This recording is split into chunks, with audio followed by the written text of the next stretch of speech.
दोस्तों पिछली दो वीडियो में मैंने एक वीडियो में इस बाइक की खूबियां बताई थी और उसकी अगली वीडियो में इसकी खामियां बताई थी। हीरो की सुपर स्प्लेंडर एक ऐसी बाइक है जिसे डेली चलने के लिए लोग सबसे ज़्यादा इस्तेमाल करते हैं। इसमें एक अच्छा माइलेज आपको मिल जाता है, परफॉर्मेंस इसका अच्छा है और जो इंजन से पावर आउटपुट मिलती है वो भी बढ़िया मिलती है, लेकिन कुछ खामियां भी इसमें हैं। चलिए आज की इस वीडियो में ना इसकी अच्छाइयाँ और बुराइयाँ एक साथ जानेंगे और लास्ट में डिसाइड करेंगे मिलके कि ये बाइक 2024 में लेनी चाहिए या फिर नहीं। चलिए सबसे पहले इसकी अच्छी चीज़ बताते हैं, वो है पहला पॉइंट है गुड माइलेज। अब देखिए ये मेरा पॉइंट नहीं है, ये आप लोगों का पॉइंट है। Hero super Splendor 125 CC segment में आती है, ना कि 110 या फिर 100 सीसी वाले में। तो जाहिर सी बात है कि इससे हम बहुत हैवी माइलेज की एक्सपेक्टेशन नहीं करेंगे, लेकिन इस सेगमेंट में और जितनी भी बाइक आती है उनके कंपेरिजन में इसमें माइलेज बढ़िया देखने को मिलता है। और ये बहुत से यूजर्स ने इस चीज़ को क्लेम किया है कि हीरो सुपर स्प्लेंडर का माइलेज उनको संतोषजनक मिलता है, उन्हें इससे शिकायत नहीं है। ये बात कितनी हद तक सही है ये आप कमेंट में जरूर बताएं। अगली चीज़ मैं बताता हूँ वाइड सर्विस एरिया।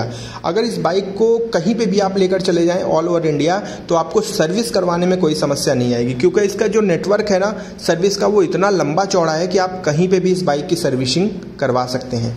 अगली चीज़ मैं बताता हूँ वो है low maintenance with easy parts availability. अगर इस बाइक में कोई भी पार्ट खराब हो जाता है तो उसकी अवेलेबिलिटी हर जगह है, उपलब्धता हर जगह, आप कहीं से भी ले सकते हैं, आपको जेन्युइन पार्ट मिल जाएंगे। और दूसरी बात इसका मेंटेनेंस बहुत कम है। अगर आप समय समय पे इसके सर्विसिंग का ध्यान रखें और साफ़ सफाई का ध्यान रखें, ज़्यादा ऑफ रोडिंग ना करें और करें भी तो ढंग से करें, मतलब संभाल के चलाएं आप, ठीक है। तो आपको बहुत लो मेंटेनेंस इसमें देखने को मिलेगा। अब अगली चीज़ है गुड फॉर डेली कम्यूट। अगर आपको किसी एक ऐसी बाइक चाहिए जिससे आप डेली 30, 40, 50, 60 किलोमीटर कंटिन्यू आपको चलना है, डेली चलना है, मतलब डेली कम्यूट करना है, तो उसके लिए ये आपके लिए एक बेहतर विकल्प हो सकता है।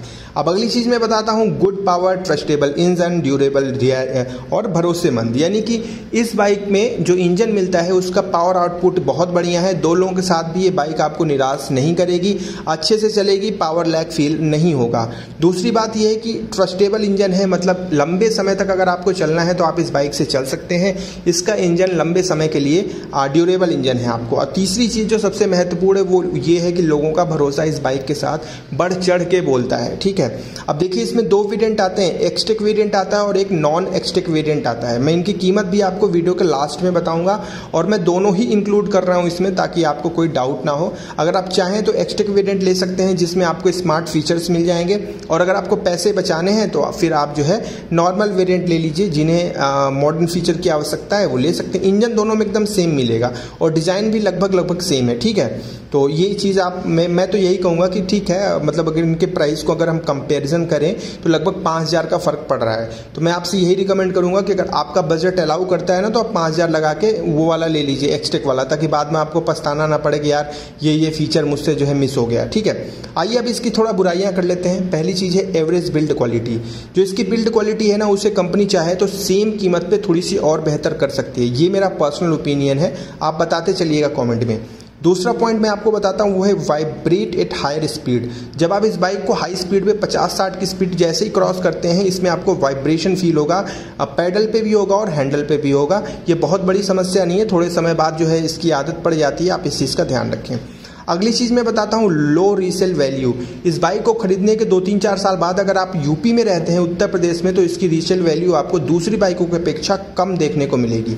और अगली चीज़ है सस्पेंशन सेटअप इज़ रफ। अब ये देखिए मेरा ओपिनियन नहीं, ये आप लोगों का यूज़र रिव्यू से आया ओपिनियन है कि भैया इसका जो आगे का सस्पेंशन है वो तो बढ़िया है, लेकिन जो पीछे का सस्पेंशन है वो काफ़ी टाइट है, तो थोड़ा अगर इसको सॉफ्ट किया जा सकता तो और भी बेहतर होता। अब अगली चीज़ मैं बताता हूँ वो है प्राइस इज़ हाई। अब देखिए इसकी जो कीमत है, जो प्राइस है इसकी, वो मतलब मुझे ज़्यादा लगती है, ऑफकोर्स ज़्यादा लगती है, क्योंकि एक्सटेक वेरिएंट में जो डिस्क वेरिएंट आता है उसकी 89,000 रुपीज़ एक्स शोरूम प्राइस है, 89,000 रुपये एक्स शोरूम प्राइस है। मतलब वो ऑन रोड आपको लगभग 1,05,000 से 1,10,000 में मिलेगी। अगर ये 5 से 10,000 रुपये डाउन रहता है, इसका कीमत कम रहती, तो यकीनन ये बाइक बेस्ट रहती है अपने सेगमेंट में। तो ये चीज़ तो इसमें नहीं है। अब अगली चीज़ मैं आपको बताता हूँ वो है भैया पिछला वाला टायर।